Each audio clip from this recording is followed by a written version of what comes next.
Welcome to another episode of Constructing Future. Today, I have a friend here. His name is Lanyon, and he's the president of JMK Constructing Contractors. Contractor. JMK Contractors. So, construction and remodeling company, correct? Yes, that's right. That's That's what we right. do. Thank you, Lanyon, for being here. It's a pleasure to having you here. Thank you so much. I'm happy to be here as well. I love it. The first things I say, this guy is so tall. I don't know if I'm gonna fit in this small I office. barely fit in this chair, That's great. No, but thank you for being here. And again, this podcast is about construction company that they want to learn from each other and get better in what they do. Get to the next level. So I want to invite just very specific people that they're very very successful in what they're doing, and I saw what you're doing online, and I follow you for a while right now, and I see you guys doing great things. So Awesome. honored to having you I here. appreciate that. I'm excited to share. Yeah. So let's start from the beginning.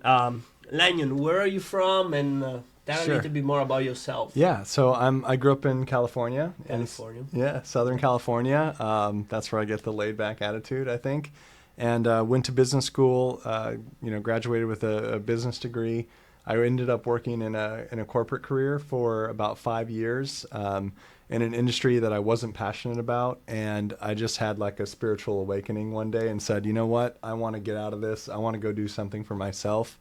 And I started flipping houses. And just, first house that I flipped, I literally learned how to do everything on YouTube. I used to watch YouTube all night, and then I'd go practice that skill, whether it was like installing a floor or a window or a piece of tile the next day. Wow. And over time, over many years, I learned how to do all the trades.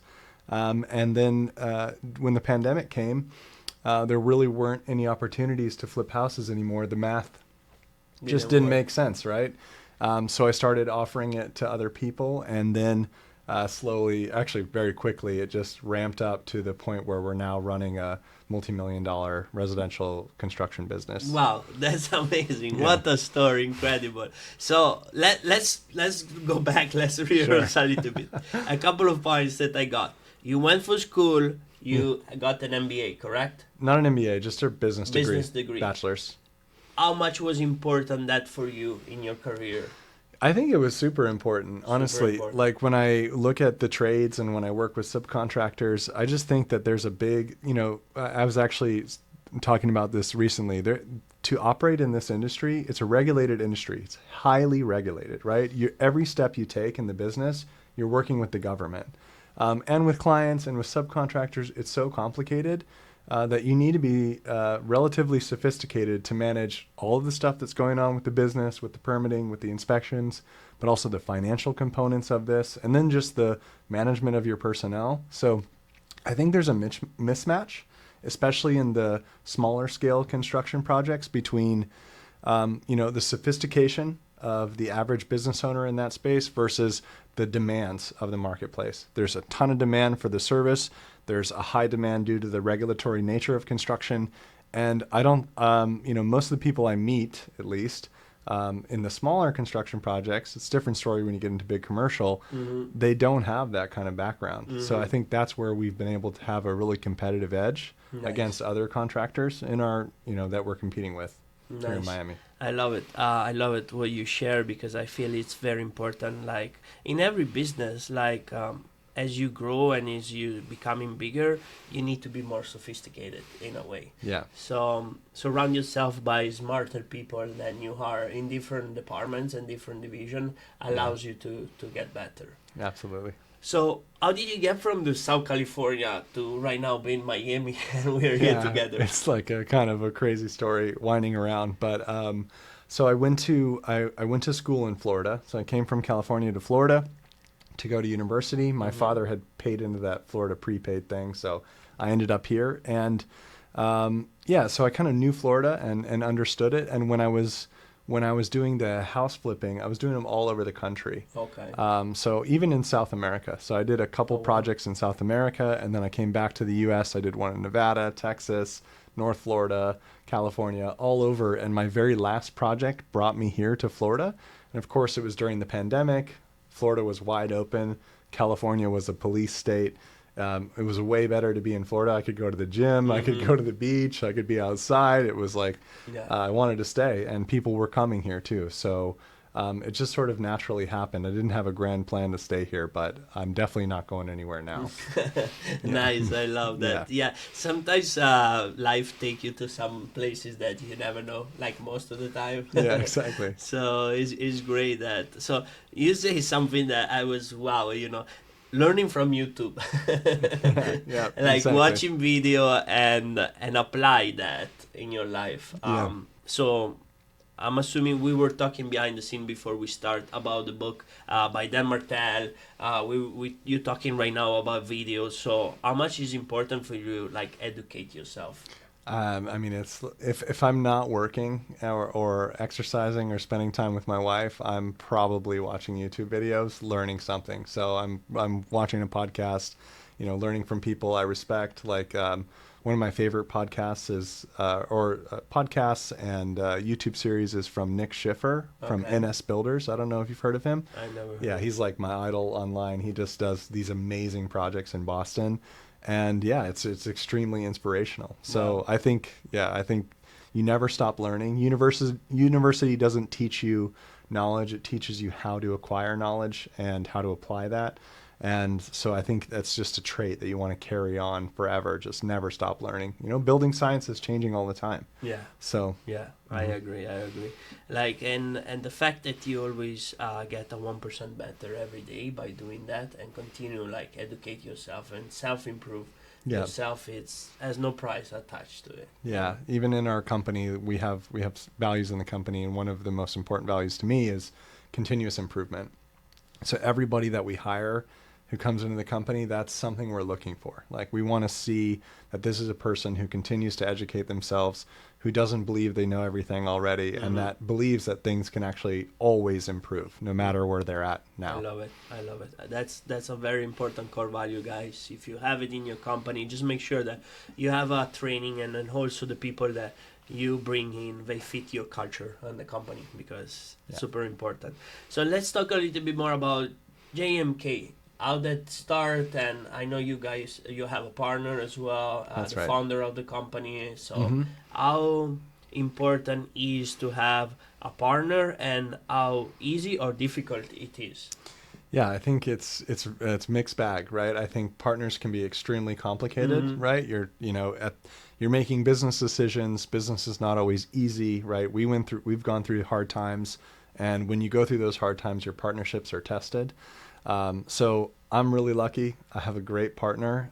He really supports, everything that I'm doing in the business, and was also the founder of the company. So I'll step back just a little bit. Before I joined JMK and my partner, he had started the company in 2017, and it was kind of had a different vision at that time. It was part of a portfolio of companies that were all geared towards real estate. The vision was to build a vertically integrated real estate company. So currently there's a property management company, the general contracting company, and now he's since launched a plumbing and HVAC service and installation company. And there was also at one time there was a brokerage company. So the idea was to do the whole thing. And what he had built basically was all of the infrastructure, right? Everything that we needed to launch the company, which means we had insurance, we had a payroll processor, we had an office location, and he had all the licenses in place: general contracting license, plumbing license, mechanical license. Only thing we're missing right now is the electrical license. But so huge platform, and then on top of that, really an SEO wizard. So I think if you're going to be in business with someone and you bring a partner, you want to bring someone who has complementary skills and complementary attitudes. So him and I, we couldn't be more different. I'm 6'4", white guy from California. He's like 5'8", Moroccan guy, literally from Morocco, and totally different backgrounds, totally different cultures. I'm a really patient and how do we say, risk averse person. I really want to follow the rules. And he's exactly the opposite. He describes himself as the guy who's in an airplane and will jump out of the airplane and then ask, where's the parachute? Right? So really risk forward. And that kind of dynamic works really well because he pushes me to take risks, right, that I wouldn't normally take. And you got to take risk in business. And I also make him calm down a little bit so that we don't get in trouble. Nice. Yeah.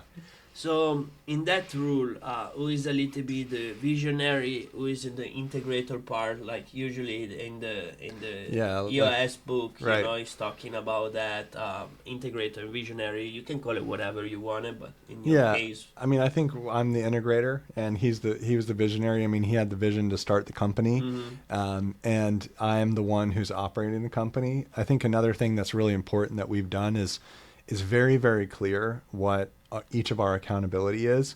And, you know, as the president of the company, I'm making the day-to-day decisions about the company. And he's really advising me and helping me think through problems. But ultimately, it's my responsibility. Nice. And I think having that single point is really important because there's no conflict. The success lies with me. The failure lies with me. Right. And that gives me the, strength to just go out and make hard decisions and get hard stuff done. Nice. You know? I love that. So when do you feel in a company is start like materializing those structure point? Because those that you just touch are like actually system and processes that at the beginning, I'm assuming you guys didn't have it in place. Yeah, we definitely did not have it in place in the beginning. You know, we've always talked about it, and, you know, coming from a corporate background, I know that it's important. I've seen processes, but it always feels like this just daunting thing because it's so much that's going on in the business, and how could you possibly write all of the systems and all of the processes you're going to need? So the answer is it just doesn't happen all at once. And you know, where we find ourselves writing them is when repeated mistakes or issues are coming up in the business. That's where we focus on making a process. And I think this is just something that we work through over time. And eventually we'll have more and more processes and more formal processes, right? There's also too, you know, I'll touch on that. Like as we continue to hire more people, you start to notice that there are processes in the companies that are informal, right? That are undocumented, and you have to go about training those. Yeah. And when you go about training them, it's a lot easier if they're written down. Yeah. Right. And so that's kind of where we're at with it. I'd say we're just getting started in it being extremely formal, but the really important ones we're focused on right now. Nice. I completely agree the point that you say, because same things I'm teaching, I'm doing a consulting for residential contractor and commercial contractor. And one of the things that I do it right now, I make my client have them on a Loom video. So every time they're sitting in the front of the computer, you're still teaching the person anyway. Yeah. So right now, use the technology, use the Loom, record yourself on the screen while you're moving the thing and while you're doing your home things, and so you can teach that person. And the great things about Loom is also recording your conversation so you can transcribe it and create with ChatGPT and SOP. Yeah, exactly. You know, so that process is like, before you would have to do it like, you know, recording on a camera or something. Right now with the technology, it's just getting easier. Yeah, you know? Easier, infinite. You know. Yeah, for sure. Love it. So okay, so now you guys partner up together. You told me that you different personalities, but you implement each other. That's super important. I see that. So what's the vision of J&K in the next 3 to 5 years? We're right now, so we are really focused on growing our new construction business, and currently we have 2 new construction projects in process, which is really exciting for us. I'm actually just getting my rebar inspection on the footers today of a brand new single family home, so nice. I'm really excited to see that thing coming up out of the ground, and that's where we're wanting to go towards the new construction. And so in 3 to 5 years, you know, I can see us doing a lot more of that. Currently today, we're running like anywhere from 20 to 30 projects a year. And the kinds of projects we're doing today are full scale, full gut remodeling for the most part, which, you know, looking back, I just realized it's actually even more complicated than doing the new construction, and the dollar value is less. So you're working harder, you're dealing with more uncertainty in the project, and ultimately the project is less revenue and, you know, potentially less profit Yeah. for you than the new construction. So we have our core business is doing that, and we want to continue doing that while growing the new construction arm. Nice. Mhm. That's great. Are you also guys doing any commercial project or just residential? No, just residential main focus. We've done a few commercial projects, but the dynamics are totally different in commercial, and I know that it's big business, and I'm sure a lot of people are very profitable in it, but it's just not for me. I don't really like it. I like people's homes. I like dealing with homeowners. My favorite thing to do and what inspires me to get up and go, fight dragons, as my wife says, is building people's forever homes. Nice. Knowing that they're going to live in that thing and that they're going to love it, and that the decisions I make every day for it will genuinely impact their life for decades.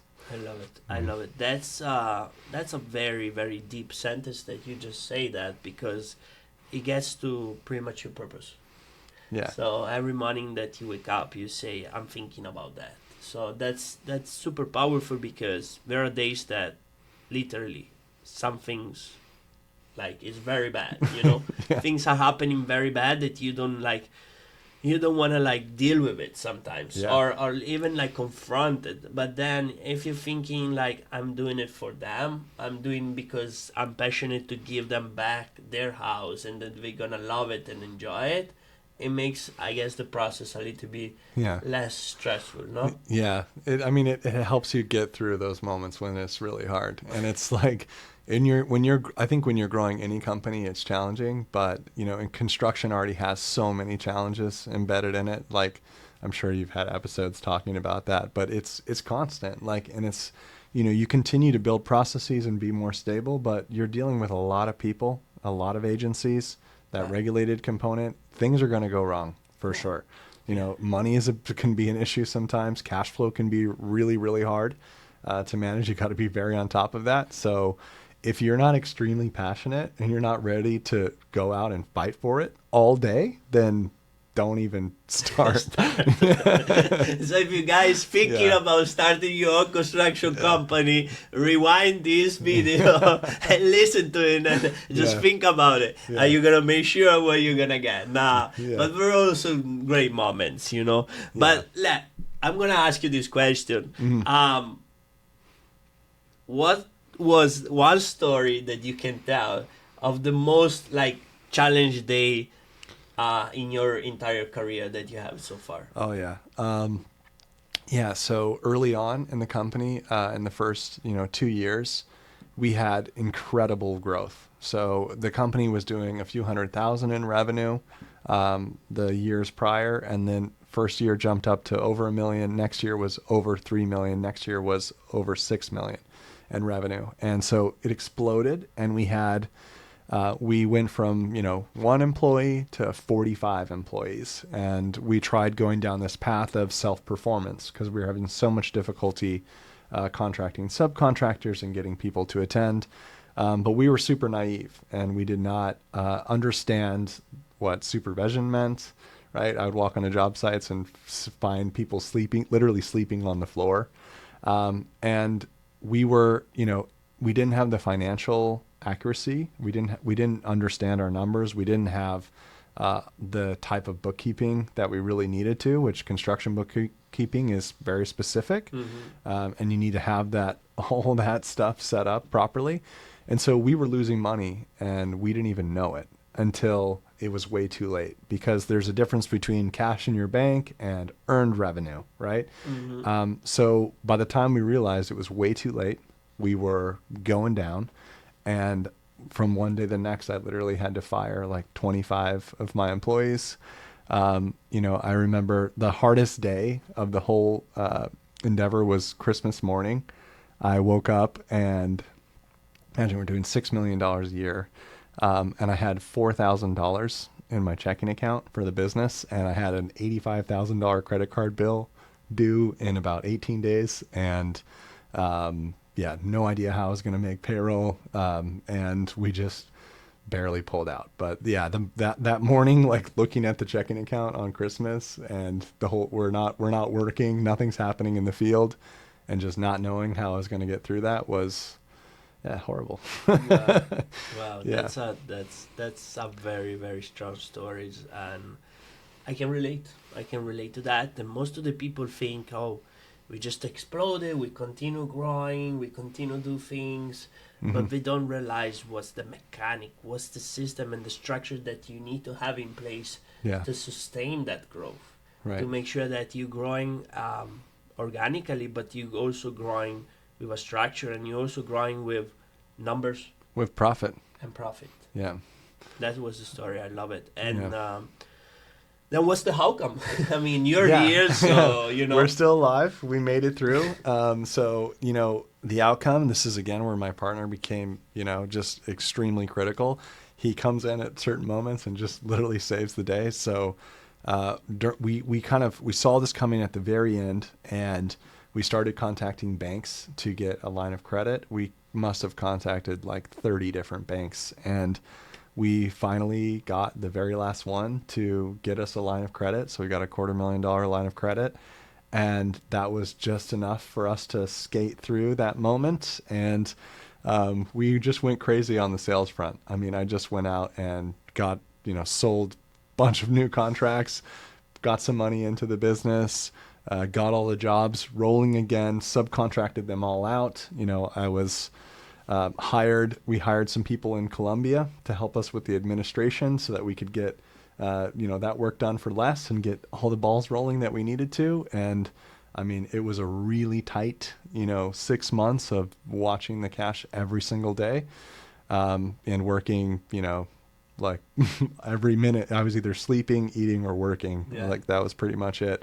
And we barely made through. But after, what happened through all of that was, I don't think I could have learned those lessons any other way. And it forced some incredible practices now that's led to us being much more stable, much more confident in our operations, much better understanding of our numbers.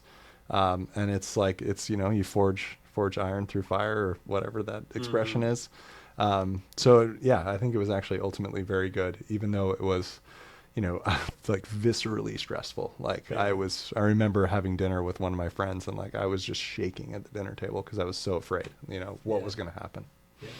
Yeah, I feel you, and thank you for sharing. It was a deep story, and I know a lot of people will connect with that, because if you don't go through the struggle and you don't overcome the struggle, you don't know what is really possible, and you feel like always like on the top of that wave that, oh, the business is going up and everything is great, Yeah. till you get hit. Yeah, and then you start spending, you start hiring Uh-huh. someone you don't need, you bring in a marketing person, you start, Mhm. spending too much money on ads, you remodel your office, you start, you doing stupid stuff, Yeah. and next thing you know, like it doesn't continue. Love it, love it. So I have another question, and always ask to everybody: what problem JMK solve that nobody else does? That no one else does. I think it's hard for me to say that no one else does. I think there's actually kind of a lack of visibility into construction, like especially in the smaller scale. So I don't know everything that everyone's doing, but maybe I should watch your podcast and learn more about what other construction companies are doing. But I think one thing that we've solved, that's been extremely helpful for our clients, is that we're like a one-stop shop. So we coordinate the entire process, everything. And that means like you come to us and you're like, I want to remodel my house. And, you don't really know what materials you want to use. You don't know what the floor plans are going to look like. You don't have any plans. You don't know how to navigate the permitting process. Yeah, we handle that whole thing. So you can come to us. We can estimate the entire job from A to Z, including plans, permitting, materials, execution, timeline, the whole thing. And we can really give you that whole project all in one place with one single point of contact. And I think that's a really helpful. So really, truly design build contractor, especially in the mostly focused in the remodeling right now, and we're trying to expand that into the new construction. So maybe other people have solved that problem too, but it's definitely something that's getting us a lot of customers, a lot of happy customers. That's great. That's great. Yeah, I got other companies that they share the same kind of concept, and I totally agree. Because when you start like building from a point of just the execution, and you don't deal with the pre-construction of those projects, Yeah. it's gonna be an issue. Like no matter what, like Yeah. you're gonna have problems because you didn't get to know the customer on the early stage. You didn't get to know the team that was working on the pre-construction, the architects, the engineer, Yeah. nobody. You get a set of plans that was approved from the city, but you know that doesn't mean anything. Yeah, exactly. Yeah. Yeah. And so that's a very, very important point. So you say design and build, Mhm. which is very important. Do you guys have any interior designer inside of your team? We do. You do. Yeah, so one thing that we're doing is we're using a lot of remote talent, so people in Colombia who are working for us, and they're helping us with every stage of the project. What's we found that's been really useful is that they speak Spanish, which 70% of the people here, that's their primary language. And we're able to hire structural engineers, civil engineers, architects, all with master's degrees and focused in this in their respective areas, and bring them into the fold for our projects, and we can do it at a much better value equation. So better price for the customer, better cost for us, and even a better salary for them. So it's a really win-win-win scenario. Nice. Yeah, it's working out really good. And one thing that we're doing, and I probably should have mentioned this earlier, is we're really using a lot of technology. So have you heard of the Matterport camera? Obviously you have, right? Yeah. So we own a Matterport camera, and we are using that constantly throughout the construction process. So we'll do it in the pre-construction, which means we get the full floor plan immediately. It just literally software spits it out. That goes to our team in Colombia, and they can access the sites. So the points and everything. everything. It's got the measurements, and then we're doing it not only pre-construction but also during construction. So once we complete the demo, we're shooting another scan. Once we're done with our framing, we're shooting another scan. Once we're done with all the rough, we're shooting another scan. And that rough scan, we're giving it to customers, right? So forever, they have a full 3D model of how all the pipes and wires and ducts and everything was run inside their house. Nice. So they can see that in the future. All of that technology really enables us to have that remote team involved in the projects. And for me, running 20 to 30 projects at a time, I can visit the site just opening up that spaces on my computer and grab a screenshot, send a piece of coordination to whoever needs to.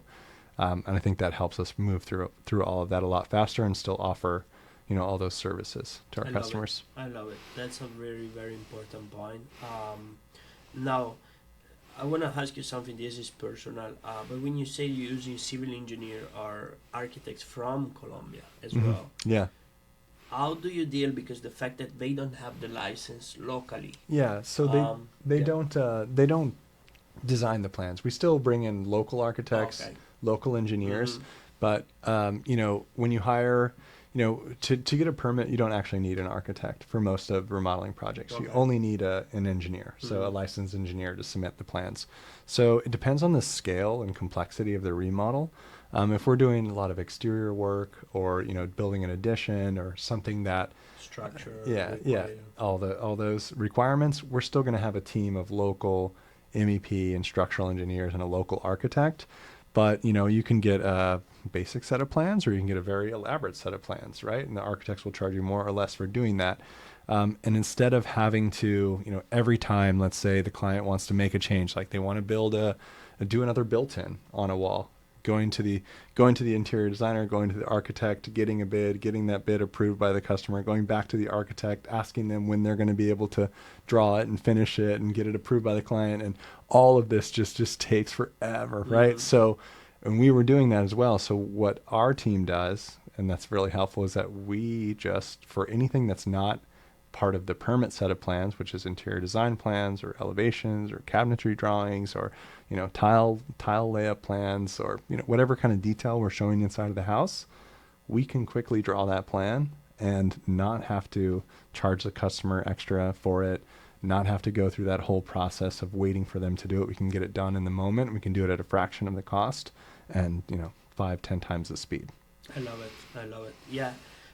Yeah, we were having the same things. We were having an interior designer in the team, in-house. So I know how quick was the turnaround of those drawings instead of, like you say, going to the architect or interior designer that was taking like days or weeks to get those drawings. You don't have that time into the job site to stop the framing or to stop the rough because you need to make that decision and that change. Exactly. Yeah.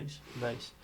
That's great. I mean, I learn a lot. I'm very few companies were using the Matterport system. Yeah. And a lot more we should do it. Yeah, I mean, our customers love it because, Miami is a place where people have second and third homes, right? This is not a lot of people's primary residence. So that means most of the time during construction, they're not here. They're in New York or in Canada or wherever they live. So if we're having those scans all the time, they can genuinely see the progress of construction, which makes it easier to get paid, easier for them to feel comfortable with the work that's progressing. I think it's a really critical piece of technology today. I love it. You talk a little bit something very important that is communication with the client. Clients most of the time are not here, are in New York or somewhere else. California is the second home. How do you keep the communication between your team and the clients? I think just, the more the better, pretty much always. Okay. We're very proactive communicators. So we have we have routine communications that go out at least once weekly through a reporting. We use Buildertrend, the software. So we send out we use Buildertrend. It's awesome. We love Buildertrend. We send out the daily reports there. So we don't send them out every day, but we send them out at least once a week, up to 3 times a week. Just depends on what's really happening on that site. So that's the primary way that we're giving sort of structured updates. We have a template that we follow as we're issuing those communications. Outside of that, it's, just email, phone calls, just regular communications. But I think the structured communication is the critical part of that because that's when you're sharing the photos, you're sharing the job progress, you're sharing issues, you're sharing change orders, or anything that's impacting the project. You share through those structured updates, and then that keeps the client informed so that they know what to reach out about. Helps initiate those conversations and just keep the communication flowing. Yeah, communication is key for every project and every client, and every client I feel is a little bit different. Yeah, for sure. The way that we want to also get the communication through. Some of them were more hands-on. Yep. Some of them they say, no, just tell me if there is something major, otherwise don't even bother me. Yeah. But the fact that you say a key word, which is proactive, every time that they come back and asking you for what's going on your project, you're already late. Yeah, yes exactly. Yeah, exactly. Yeah, you don't ever want to get that message. What's going on? No. What's going on? No. That's the worst message that you can get from a client, and I was doing it when I was running my construction company years ago. Every time I thought was normal. I say, hey, they asking me, hey, what's going on with my project? So I was replying, but then after I think it was a mentor that told me, hey, every time they asking you, it means you're already late. It means you didn't get enough communication to them. Yeah, I mean, one thing that we try to, our goal internally is that they get bored of our communications, right? That they're receiving so much all the time that we're giving them, peace of mind. That's one of our guiding principles as well in the company is just construction is anything but peace of mind at its natural state. So we want to bring that as much as possible. And we do that through that proactive communication so that quiets all the anxiety, right, that customers are feeling. Yeah. You're never going to make them happy all the time. There's still going to be problems, but as long as you communicate them timely, there's always going to be a solution. Love it. Thank you for sharing that again. I hope you guys enjoy because we give a lot of tips. We give a lot of hints in how those businesses are running. And each business is a little bit different, but in the end, I see like pattern and things that across all of the episode, things that are working. So, guys, go back, listen to all of the episodes, because are things that people they doing it right, and that's why they are successful. That's why they are here. You know what I mean? Yeah. So yeah, okay, that's great. So now, okay, focusing more on new construction, moving forward, a Yeah. big project in new construction. Yeah. Miami is a big city, is expanding. There is a lot of opportunities on that. Yeah, for sure. Do you guys see also be out of Miami or somewhere else or no? Probably not, honestly. No. We're going right now up to South Broward. Okay. My idea is that I want to be able to drive there like within an hour or an hour and a half. I think there's enough going on in this local area to keep us plenty busy. I think they're building like 22 high rises here right now. So there's also tons of single family home remodeling and construction going on. So we want to keep it close just logistically, right? To be able to work with the same suppliers, for all of our employees to be able to arrive at job sites relatively quickly. We think that's really important. Maybe in the future we could see ourselves expanding, but it would have to be a really strategic expansion. We need to have the same amount of resources in that geography as we would here.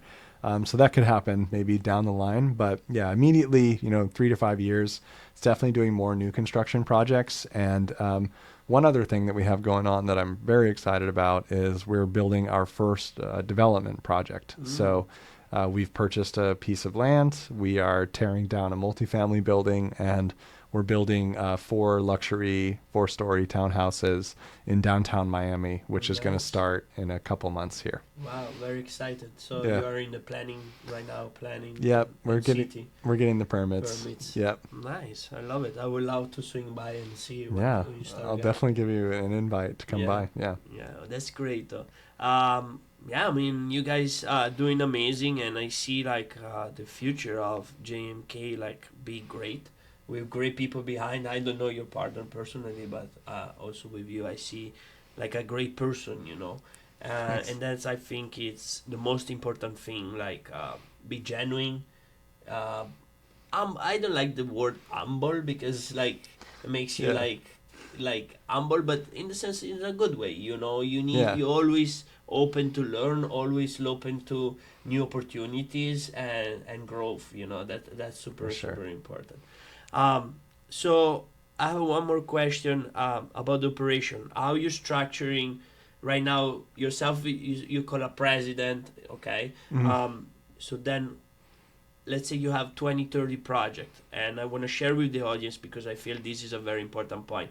How you structure your company as far Yeah. as PM, superintendent, worker, subcontractor. Yeah, so we're probably structured a little bit differently, that I would say, because of that remote operation. So right now we have one construction manager who oversees the whole operation. We have 3 project coordinators.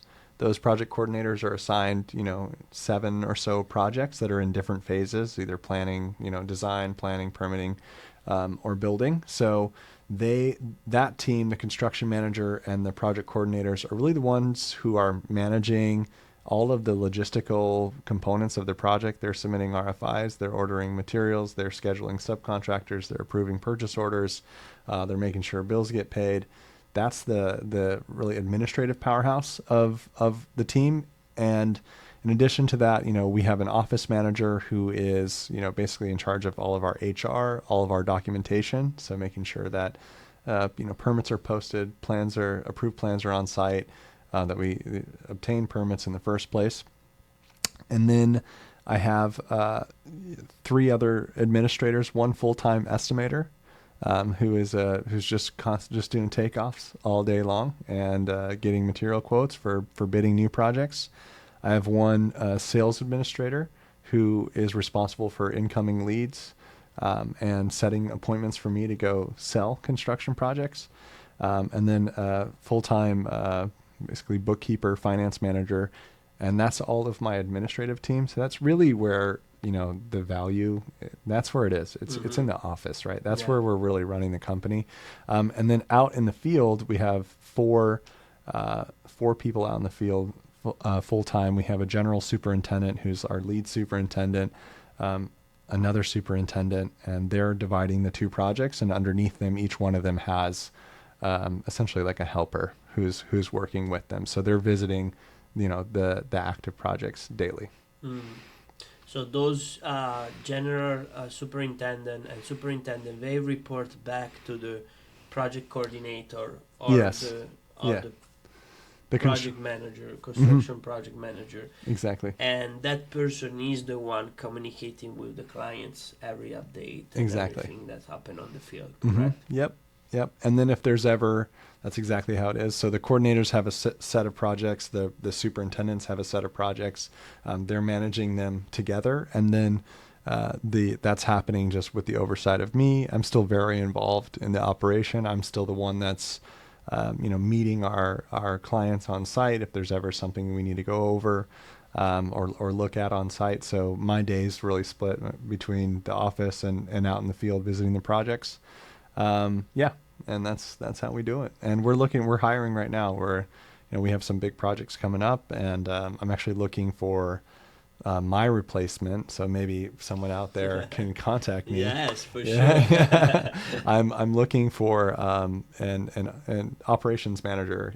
So a lead project manager who's going to be face on the street at the projects, meeting with customers, helping us make amazing things happen, and adding value to the company, selling change orders, and selling new work. Love it. Getting it done. I love it. I love the structure, and it was pretty similar to the one that I create for all my clients once they grow. I call it in a different way. Everybody has his own name, but the concept is the same. Now, one important thing that most of the people I see they struggling with is referral, is leads, and is new project. Sure. So what you do in JMK to maintain that pipeline full, you say I have 30 project, 20 to 30 project, I have two new construction and one development, where those are coming from? So most of our traffic is just coming through Google, honestly. Google? Yeah, so we have a lot of positive reviews, and I think that's really important, that you have positive reviews. There's some negative ones up there. We're not always perfect, but most of the reviews are very positive. And so we get a lot of people contacting us just through our website, asking us for work. And I think, one critical change I made last year was hiring the sales administrator. So that person's job is, primary function number one is to address the leads, service the leads. So as soon as someone contacts us, we make sure we call them, and we work very hard to get an appointment set with them right away. So I go out there. That's where probably 80% of our business comes from. Wow, that's a lot. Yeah. And we're just now, because we also haven't been in business that long. And in the beginning, I'll say we were not very good, right? So we didn't get a lot of referrals in the beginning, but we've really gotten, we've gotten much better at what we're doing, bringing that peace of mind, quality, speed to the projects. And we're now starting to get larger projects through referrals. So, I think the other thing too, make sure you got a job site sign up. I see a lot of job sites without signs. Yeah. Put your sign up on the street, let people know who's working there. Make sure your job site looks good so people want to contact you. Yeah. That's what we're doing right now. And I'm, our next phase for getting more work is, as we look to take on more new construction, is building relationships with architects. That's what we're going to be focused on for the rest of the year. Just getting face to face with architects locally, and let them know who we are, and see if they'll let us bid on some of their plans. I love it. Well, thank you guys. I hope you enjoyed the episode. I surely did. I learned a lot. Every time I'm sitting here and I listen to those successful people, I always learn something new. So that's why I continue doing it, because I feel like people out there needs this, so they don't do the same mistake that we've done it pretty much. Yeah. Am I correct? I mean, they'll make their own mistakes, I'm sure, but it's really just giving them the motivation to just go out and try, go out and get it. So watch YouTube to a certain extent, but at the end of the day, you've got to, get out there and make it happen. And doing it. Because one thing is what you absorb the information, but then the other thing is when you do something in your life, then that's where you're really also learning. Yeah, absolutely. I love it. Thank you Cool. so much, Lanyon, for Awesome, being here. man. Thank you so much. It was much. amazing. I really have a good time. I hope you did Absolutely. the same. It was great. All right. Thank you, guys. I see you on the next episode, Constructing Future.